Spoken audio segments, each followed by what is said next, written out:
నేను రీసెంట్గా ఒక న్యూస్ చూశాను. ఈజిప్ట్లో ఒక డాక్టరు, ఆయనకి చాలామంది ఫాలోవర్స్ ఉన్నారంట, 20 లక్షలకు పైన.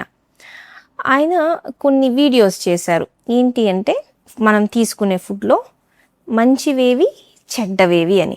సో ఆ చెడ్డవి మనం అస్సలు తీసుకోకూడదు అనే ఫుడ్ కింద ఆయన ఏమేమి పెట్టారు అంటే చికెన్ తినకూడదు, ఎగ్స్ తినకూడదు, ఫిష్ తినకూడదు, చాలా రకాల కూరగాయలు తినకూడదు, ఫ్రూట్స్ తినకూడదు అని చెప్పేసి ఇవన్నీ మంచివి కాదు, ఇవన్నీ తినడం ఆపేయండి అని చెప్పారంట.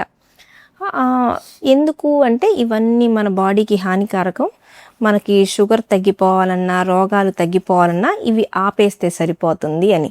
సో ఎంతోమంది షుగర్ పేషెంట్లు ఈయన చెప్పింది విని, షుగర్ ఉన్న వాళ్ళందరూ దీనికోసం రెడీగా ఉంటారు. ఎవరైనా షుగర్ తీసేస్తాము అంటే వెంటనే పాటిస్తారనమాట.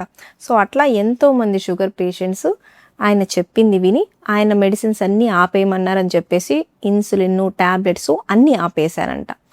దాని తర్వాత ఏమైంది అంటే అక్కడ ఎంతోమంది ఇన్సులిన్ ఆపేసిన వాళ్ళు బ్యాడ్ అయ్యి అడ్మిట్ అవ్వాల్సి వచ్చింది హాస్పిటల్లో. అప్పుడు ఆ డాక్టర్ది లైసెన్స్ అవన్నీ తీసేశారు. ఆయన 47 ఏళ్ళకే హార్ట్ అటాక్ వచ్చి చనిపోయారు. కాకపోతే అది వేరే విషయం. సో ఇప్పుడు ఇట్లాగే నేను ఎన్నో వీడియోస్ చూస్తుంటా సోషల్ మీడియాలో. ఒక డాక్టరే ఇన్ని తప్పులు చెప్పారు అంటే మామూలుగా కూడా చాలామంది సోషల్ మీడియాలో తప్పులు చెప్తుంటారు. మనం ఎప్పుడైనా కానీ ఒక మనిషి చెప్పినవి ఎప్పుడూ నమ్మకూడదు. మనం నమ్మాల్సింది సైన్స్ ఏం చెప్తుంది అనేది. సో ఒక అతను ఈయన చెప్పింది ఇంకొకళ్ళు ఎవరు చెప్పట్లేదు అనుకోండి, మనం అది నమ్మటానికి వీల్లేదు.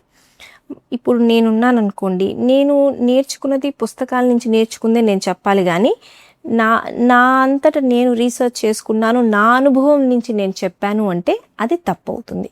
కాబట్టి ఏదైనా సోషల్ మీడియాలో ఇన్ఫర్మేషన్ తీసుకున్నప్పుడు మనం ఆలోచించాలి, ఇది నిజమా, ఇది కరెక్టా అనేది మనంతటా మనం ఆలోచించే దాన్ని పాటించాలి. ఎవరో ఒకళ్ళు వచ్చేసి ఇది తినండి షుగర్ తగ్గిపోద్ది, బీపీ తగ్గిపోద్ది అంటే ఇట్లాంటి వాటివి అస్సలు మీరు నమ్మకూడదు.